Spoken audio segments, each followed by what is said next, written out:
Hello বন্ধুরা, আমার নাম সৈকত। আপনারা দেখছেন টেক সৈকত। আজকে এনেছি আপনাদের জন্য কিছু টেক নিউজ।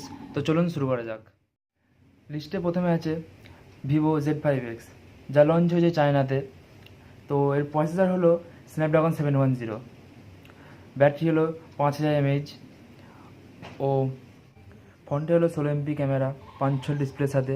অ্যাপারচার হলো f2.0 ও রিয়ার ক্যামেরা হলো ট্রিপল, যা 16 MP প্রাইমারি সেন্সার ও 8 MP আলট্রা ওয়াইড অ্যাঙ্গেল ও এর স্ক্রিন সাইজ হলো 6.53 ইঞ্চিস, যা ফুল ভিউ এলসিডি ডিসপ্লে।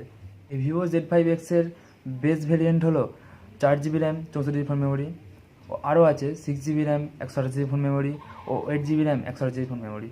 চায়নায় এই ফোনের প্রাইস হলো 1398 ইউয়ান, মানে ভারতে হলো প্রায় 14,500। তো পরের লিস্টে আছে রেডমি K20 Pro। K20 তো লঞ্চ হয়েছে, তো এবার আসছে চলেছে K20 Pro। হয়তো এটা ইন্ডিয়াতে আসবে পোকো F2 নামে। তো চায়নায় এর প্রাইস হলো 2599 ইউয়ান। তো যদি এই ফোনটা লঞ্চ হয় তাহলে এটি হবে ওয়ার্ল্ডের 1 নম্বর ফোন যাতে লাগানো থাকবে স্ন্যাপড্রাগন 855 প্রসেসর। তো এর পরের লিস্টে আছে গুগল পিক্সেল 4। তো গুগল পিক্সেল 4 লঞ্চ হতে এখনও অনেক দেরি, অক্টোবর মাসে লঞ্চ হয় এটা। তো দেরি আছে এখনও, এখন থেকেই এর কিছু লিক হওয়া শুরু হয়েছে। তো দেখা যাচ্ছে এর মধ্যে কোনো ফিজিক্যাল বাটন নেই। তো দেখা যাক এর জেস্টারে কাজ হয় কি অন্য কিছুতে কাজ হয়। আর কি এর মধ্যে থাকবে সেই সিঙ্গেল ক্যামেরা, ডবল ক্যামেরা আছে তাহলে ভালো হয় এই নতুন যুগে। তো দেখা যাক কী করে গুগল। এর পরের লিস্টে আছে রিয়েলমি 3 প্রো। এই রিয়েলমি 3 প্রো যেতে চলেছে অফলাইনে, যা 8000 স্টোরে যাবে। তো ফ্লিপকার্টে তো পাওয়া যাচ্ছে, এবার পাওয়া যাবে অফলাইনে। তো যারা নিতে চান নিয়ে নেবেন অফলাইন থেকে। তো আমাদের এই রিয়েলমি 3 নিয়ে তো কোনো মাথা ব্যথা নেই, আমাদের মাথা ব্যথা আছে রিয়েলমি এক্স। তো এর পরের লিস্টে আছে রেডমি গো, যা হলো ইন্ডিয়ার জন্য শুধু। তো রেডমি বলতে চাইছে যে আমাদের নতুন দেশ, এই দেশের জন্য 16GB ভেরিয়েন্ট এনেছে রেডমি গো।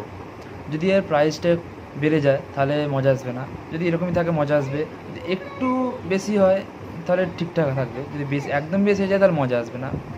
তো দেখা যাক রেডমি কী করে ইন্ডিয়ার জন্য। এর পরের লিস্টে আছে স্যামসাং ফোল্ডিং ফোন। তো এর আগে একটি এসেছিল স্যামসাং ফোল্ড। তো স্যামসাং আগের ফোল্ডিং মডেলটা ভেতর দিকে ফোল্ড হতো, এবারটা হবে বাইরের দিকে ফোল্ড। তো দেখা যাক কী হয়। এর পরের লিস্টে হলো রেডমি 7A। এটি একটি বাজেট মোবাইল। এর প্রসেসর হলো স্ন্যাপড্রাগন 439, ব্যাটারি হলো 4000। সামনে কোনো নচও নেই, 5 ডিসপ্লেও নয়, এটা মোটা মোটা বেজেল আছে। পেছনে সিঙ্গেল ক্যামেরা ও ফিঙ্গারপ্রিন্ট সেন্সর নেই, মানে এটি একদম বাজেট মোবাইল। তো এটি যদি 6000 কি 7000 মধ্যে আসে তবে এটা হবে, চলবে, নাহলে চলবে না।